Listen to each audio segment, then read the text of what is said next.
పంచాయతీరాజ్ వినడానికి చాలా సింపుల్గా అనిపిస్తుంది కదా, కానీ దీని వెనుకున్న రాజ్యాంగ నిర్మాణం మాత్రం కొంచెం క్లిష్టంగా ఉంటుంది.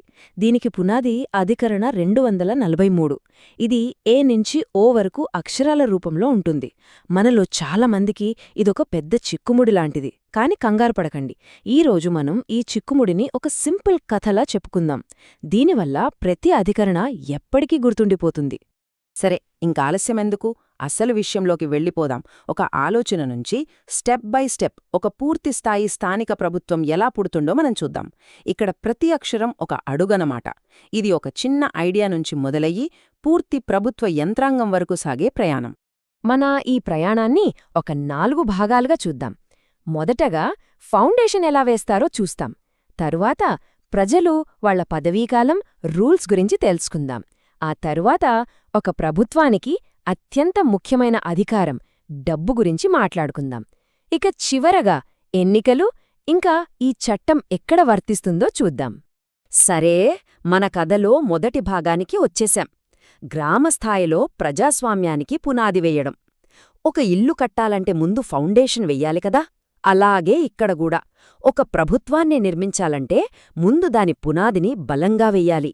మొట్టమొదటి అక్షరం ఏ. ఏ అంటే అసెంబ్లీ. ఏ ప్రభుత్వానికైనా అసలైన బలం ప్రజలే కదా. అధికరణ 243 గ్రామసభ గురించి చెబుతుంది.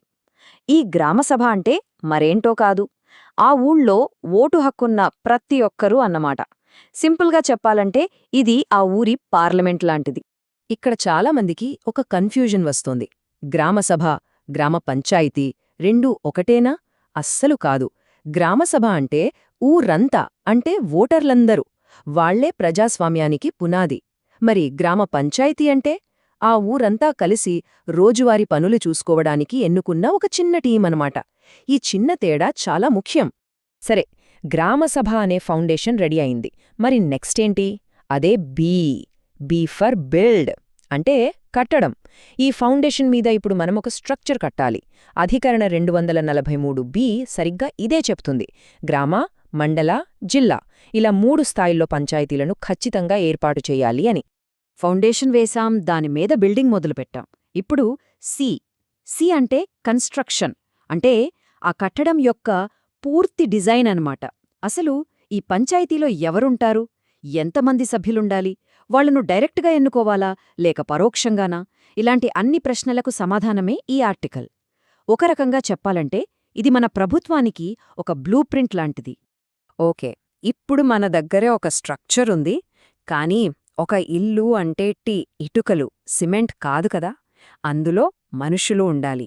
అలాగే ఇప్పుడు మనం ఈ పంచాయతీ అనే నిర్మాణంలోకి మనుషుల్ని, అంటే ప్రజల్ని, వాళ్ల పదవీకాలాన్ని, రూల్స్ని తీసుకొద్దాం. ఇప్పుడు మనం చాలా ముఖ్యమైన ఆర్టికల్ 243D దగ్గరకొచ్చాం. దీన్ని గుర్తుపెట్టుకోవడానికి చాలామంది ఒక పాత ట్రిక్ వాడతారు. డి అంటే దయ అని.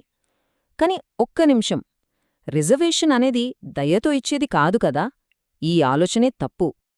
సో ఆ పాత ట్రిక్ని మనం పక్కన పెట్టేద్దాం. డీకి అసలైన సరైన అర్థం డైవర్సిటీ, అంటే వైవిధ్యం.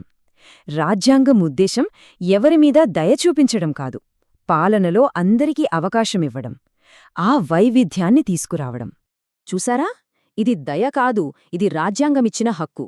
మహిళలకు, ఎస్సీ, ఎస్టీలకు ఇచ్చే రిజర్వేషన్ ఒక చారిటీ కాదు, అది వాళ్ల హక్కు.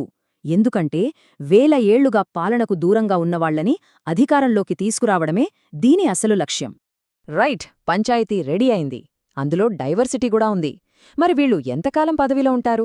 ఈ ప్రశ్నకు సమాధానమే ఈ ఫర్ ఇయర్, అంటే సంవత్సరం. 243 ప్రకారం ప్రతి పంచాయతీ పదవీకాలం 5 ఏళ్లు. దీనివల్ల వాళ్లకు పనిచేయడానికి సమయం దొరుకుతుంది, ప్రజలకు జవాబుదారీగా ఉంటారు. మరి ఒకవేళ ఎవరైనా సభ్యుడు పదవికి అనర్హుడు అయితే, అంటే ఆ అర్హతను కోల్పోతే, దానిక్కూడా ఒక రూలుంది. అదే ఎఫ్. ఎఫ్ ఫెయిల్, అంటే అర్హత సాధించడంలో విఫలమవడం. కొన్ని షరతులు పాటించలేకపోతే వాళ్లను పదవి నుంచి తొలగించొచ్చన్నమాట. ఓకే, ఇప్పుడుదాకా మనం పంచాయతీకి ఒక రూపాన్నిచ్చాం, ఒక బాడీని తయారుచేశాం. ఇప్పుడు దానికి ప్రాణం పొయ్యాలి. ఏ ప్రభుత్వానికైనా ప్రాణమంటే రెండే రెండు: ఒకటి అధికారం, 2 డబ్బు. ఇప్పుడు మనం ఈ రెండింటి గురించి చూద్దాం. తర్వాతి అక్షరం జి. జి అంటే జీనియస్. ఒక పంచాయతీని జీనియస్ లాగా అంటే సూపర్ స్మార్ట్గా, ఎఫెక్టివ్గా పనిచేసేలా చెయ్యాలంటే ఏం కావాలి? సింపుల్, దానికి పవర్స్ ఇవ్వాలి. అధికారాలు లేకపోతే అది పేరుకే ప్రభుత్వం అవుతుంది, కాని ఏమీ చెయ్యలేదు. ఈ అధికారాలు ఏదో గాలిలో చెప్పినవి కాదు. రాజ్యాంగంలో 11వ షెడ్యూల్లో క్లియర్గా 29 పనుల లిస్టిచ్చారు. ఇక్కడ చూడండి, మంచినీళ్లు, రోడ్లు, ఇల్లు కట్టించడం ఇలాంటివి. ఇవన్నీ ఊరి ప్రజల జీవితంతో డైరెక్ట్గా సంబంధమున్న పనులు కదా. పవర్స్ అయితే ఉన్నాయి, కాని పనులు చేయడానికి డబ్బు కావాలి కదా. మరి ఆ డబ్బు ఎక్కడ్నించి వస్తోంది? అక్కడికే వస్తోంది మన H. H for high tax అంటే పన్ను. ఈ ఆర్టికల్ ప్రకారం పంచాయతీలు కొన్ని లోకల్ ట్యాక్స్లు వేసి వసూలు చేసుకోవచ్చు. దీనివల్ల వాళ్ల కాళ్ల మీద వాళ్లు నిలబడగలరు. లోకల్ ట్యాక్సులు సరే, కాని అవి మాత్రమే సరిపోవు. రాష్ట్ర ప్రభుత్వం నుంచి కూడా డబ్బులు రావాలి. దానికోసమే ఉంది ఐ ఫర్ ఇన్కమ్ అంటే ఆదాయం. ప్రతి 5 ఏళ్లకి ఒక స్టేట్ ఫైనాన్స్ కమిషన్ వెయ్యాలని ఈ ఆర్టికల్ చెబుతుంది. రాష్ట్ర ప్రభుత్వానికి వచ్చిన మొత్తం ఆదాయంలోంచి పంచాయతీలకు ఎంత వాటా ఇవ్వాలో ఈ కమిషనే డిసైడ్ చేసి చెబుతుంది. సరే, డబ్బులొచ్చాయి, మరి ఖర్చు పెట్టిన ప్రతి రూపాయికి లెక్క ఉండాలిగదా. అందుకే వచ్చింది జే. జే ఫర్ జాంచ్ అంటే తనిఖీ లేదా ఆడిట్. పంచాయతీలు చేసే ఖర్చులన్నింటినీ ఆడిట్ చెయ్యాలని ఈ ఆర్టికల్ కంపల్సరీ చేసింది. అప్పుడే కదా డబ్బు ఎక్కడికి పోతుందో క్లియర్గా తెలుస్తుంది. ఓకే, ఇప్పుడు మన పంచాయతీకి అధికారాలున్నాయి, డబ్బుంది, లెక్కలు పక్కగా ఉన్నాయి, అన్నీ బానే ఉన్నాయి. కానీ అసలీ పంచాయతీకి మనుషులు ఎలా వస్తారు? ఎలక్షన్స్ ద్వారా. సో మన కథలో చివరి భాగానికి వచ్చేశాం.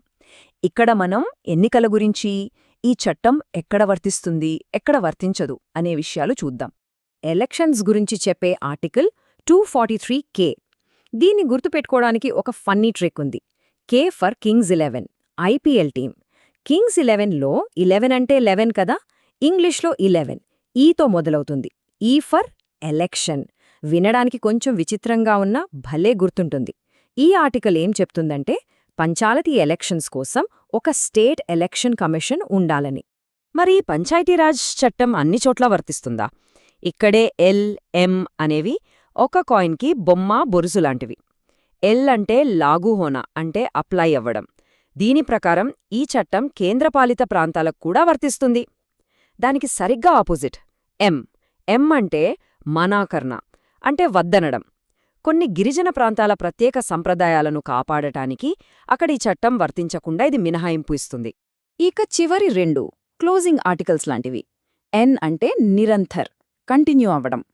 అంటే ఈ కొత్త చట్టం వచ్చాక పాత చట్టాలు సడన్గా ఆగిపోకుండా 1 సంవత్సరం పాటు కంటిన్యూ అవుతాయి. ఇక ఆఖరిది ఓ ఫర్ అబ్జెక్షన్ అంటే అభ్యంతరం. ఎలక్షన్ల విషయంలో అంటే సీట్ల కేటాయింపు లాంటి విషయాల్లో కోర్టులు జోక్యం చేసుకోకూడదని ఇది చెబుతోంది. లేకపోతే ప్రతి ఎలక్షన్ కేసులతోనే సరిపోతుంది.